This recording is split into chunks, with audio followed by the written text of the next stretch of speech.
real weird. But I mean, the blocks helps to develop flavours, develop texture. But you can't mix in the salt or pack it evenly into a press if it's in great big thunking lumps. Being a dairy implement, this is women's work. Doesn't make it any easier, does it? No. After mixing salt into the curd and packing it in a mould, it's time for the final piece of equipment, the cheese press. This is very much a standard, basic farmyard cheese press, and you see hundreds and hundreds and hundreds of them. They were made in vast numbers, and they survive in vast numbers because they're really sturdy and they do the job beautifully. The pressure gauge is really rather useful. Just want it so that the whey will run. There it is. Start to see the first run. Yeah. Is that running? Just. Over the next 3 days, the pressure will be gradually increased until most of the whey has come out.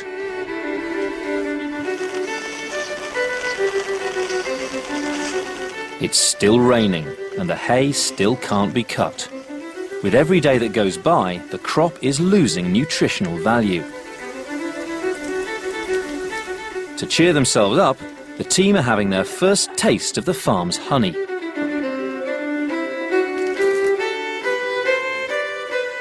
That is absolutely stunning. It's so good. It's so alive, isn't it? Brian said there is no better tasting honey than the honey you get from your first extraction, and I think I have to agree with him. While they wait for the rain to stop, Peter's making some provisions. I'm going to make some ginger beer for the hay harvest.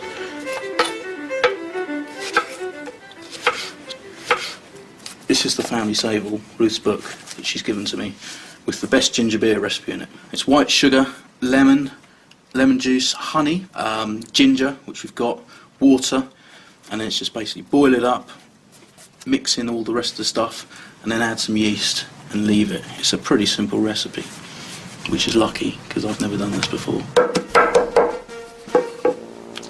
It's flying everywhere.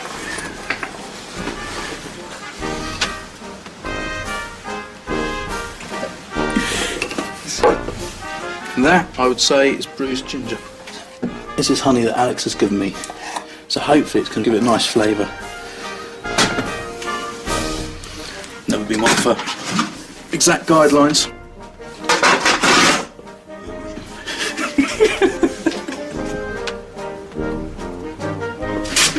It's a very, very sharp grater. Careful my fingers don't go the same way as the family sable. The yeast, which I've got here, it's a brewer's yeast. I'm going to leave these for a couple of days just to ferment, let the yeast act, and it'll all start frothing up. So, fingers crossed, it'll work. The ginger beer will be ready to drink in about 10 days' time. But the clouds just won't clear. Well, we've got a nice bit of sun here, and we've got some wind as well, so you'd think it was good haymaking weather, but I'm just looking at the cloud formations, and it's just starting to break up into what we call a mackerel sky, and the old rhyme goes, mackerel sky, never long wet, never long dry, and that's not good haymaking weather, so I think we're going to have to leave it for another couple of weeks.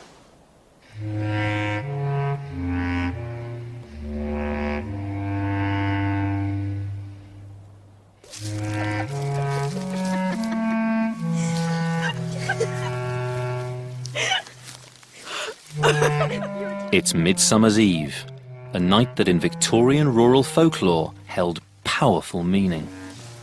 Of an evening like this. In the 1880s, young women working on farms often liked to sort of use a whole range of folklore practices to work out who they were going to marry, who were the young men who would strike lucky.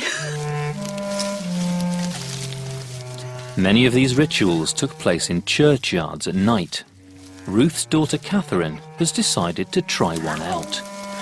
There are so many thorns. It really hurts. Can you see? Yeah. Okay. There we go. She's got to scatter hemp seed. Can you remember what I'm supposed to say? Hemp seed I sow, hemp seed should grow. grow. He who will marry me come after and mow. There we go, there we go. Right. I can't remember that, but fine. Okay, ready? Okay, ready. Go on then. Hemp seed I sow. Hemp seed will grow.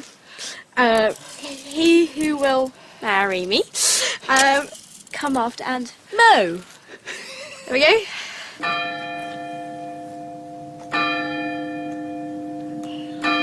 What's supposed to happen now? He's supposed to appear. Like a ghost. You seen I a ghost? don't think it's worked. Which young man had you in mind? No one. Really? Really, no one Really, at no all. one at all? No one at No all. one at all? No little Absolute- perspective, No, not at all. Not in the slightest. Well, you might dream him, you know. Might come as an apparition in your dreams. That's even more creepy, okay? I just have to say, that is hugely creepy. Back at the farm, the cheese has been pressed. While the unsettled weather continues, the team are taking a trip to explore one final piece of Victorian dairy technology. Oh, doesn't that look magnificent? That is the future, Ruth. It is the future. It is the future. From the 1840s onwards, the railways opened up a crucial new market for dairy farmers. For the first time ever, fresh milk could be sent in bulk from the countryside to the town. Beautiful. Oh, and the carriages too. Look at that. Right, and this is where our milk goes. Right, okay. To get a flavour of this breakthrough, the teams come to the Tallyllyn Railway in Wales, one of the few railways still preserved as it was in the 19th century. Okay. Should we have a ride? Yeah, let's get on for a ride. Oh, so looking forward to this. Well, I'll see you at the next station. Are you going... Green flag. All right, we'll go. Alex is travelling with one of Tallyllyn's most dedicated drivers, Phil Higginson.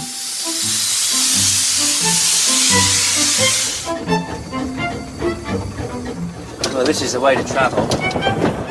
It's got all its original locomotives and rolling stock. Right. So we're on an original train. I mean, we're on a time capsule from the 1860s. And you think about it, I mean, these engines have gone back and forth on this bit of line since 1865. Imagine it back in the 1860s when it was the cutting edge of, you know, of engineering. This was high tech. This was like when the internet arrived and broadband at your house. I mean, This is the most fantastic train, isn't it? It is indeed, yes. If you think about the development in the railways within Queen Victoria's lifetime, in 1830, the speed world record for a steam train was 30 miles an hour. Yeah. In 1895, it's 90 miles an hour.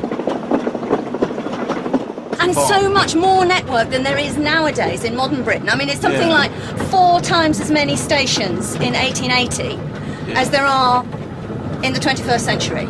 I mean, these things, they absolutely revolutionised dairy farming. The whole production of raw milk going into cities and towns, where before it would have gone off before you got there. But Yeah. now, you know, you can get your churns to a station, Yeah, and it's away. away, off you Quickly. go, quickly. Arrives in a brilliant state, sellable, straight Well, off. The rocking might turn it to butter.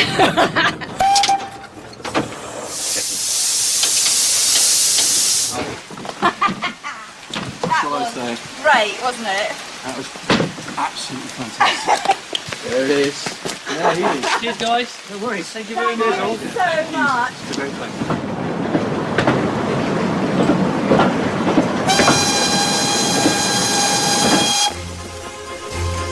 Back on the farm, the weather is worse than ever, and the hay is now in real jeopardy.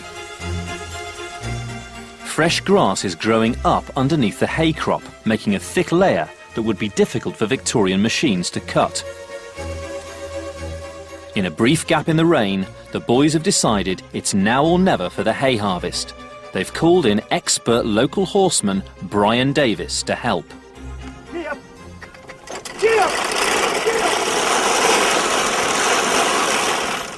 Just not cutting, is it? No, it's not. It's so thick, isn't it?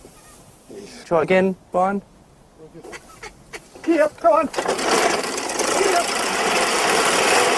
I'm really feeling for Alex at the moment. He was so up for this.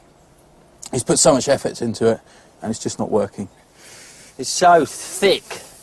And so wet as well. It's almost, it's like soapy. It's what's called soapy. It's, Look at that. I mean, look, Peter's wringing it out there. Look at that. Wringing it out. To become hay, the grass must be able to dry in the field. But this grass is so wet, it's more likely to rot away instead. It's like a carpet, isn't it? Shag pile. For a Victorian farmer, this would have been disastrous. A failed hay crop would leave him with nothing to feed his animals over winter. So the boys aren't quitting. Give it a few more tries, maybe, Brian. Back! Back! Back! Back!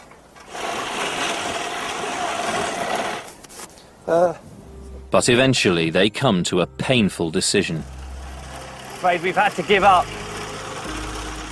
It's just too thick, this crop. It's too wet. And we've had to admit defeat.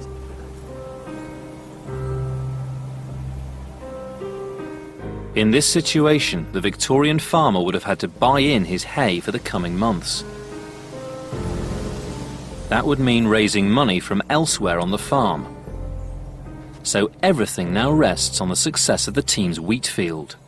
They need a bumper and profitable crop when they harvest it in a few weeks' time.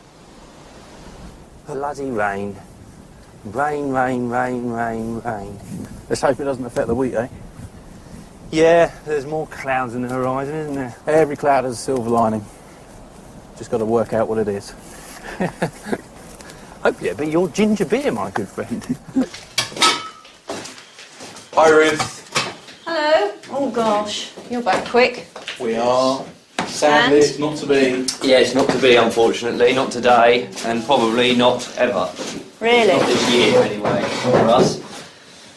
Just too wet and, you know, too thick. Oh, what a shame. No, It is a shame. So I was really looking forward to doing it. Well, we've still got all this ginger beer of yours. Well, should we give it a go?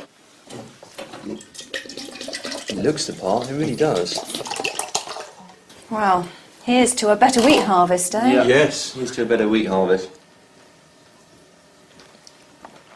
That's gorgeous. It's not bad, is it? That is delicious. It really is. I don't like ginger beer, but That's that really is nice. good. Something's gone right. Thank goodness. Thank goodness. What are we going to do if the wheat doesn't work? No, it will. It will. It will work. We'll make it work. Yeah. We've got to. We've got to. Next time on Victorian Farm, the year-long project nears its end. But first, the team face their toughest challenge, the wheat harvest.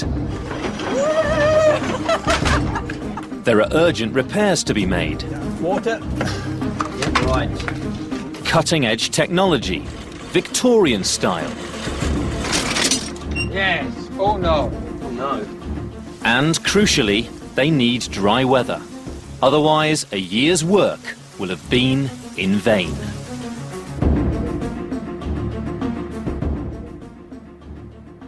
Tonight on Newsnight, should taxpayers be funding bonuses in banks in which we have a stake? And one of the most dangerous professions in Russia, we speak to journalists in fear for their lives. Join us at 10:30. But up next tonight, Victorian entrepreneurs making it big.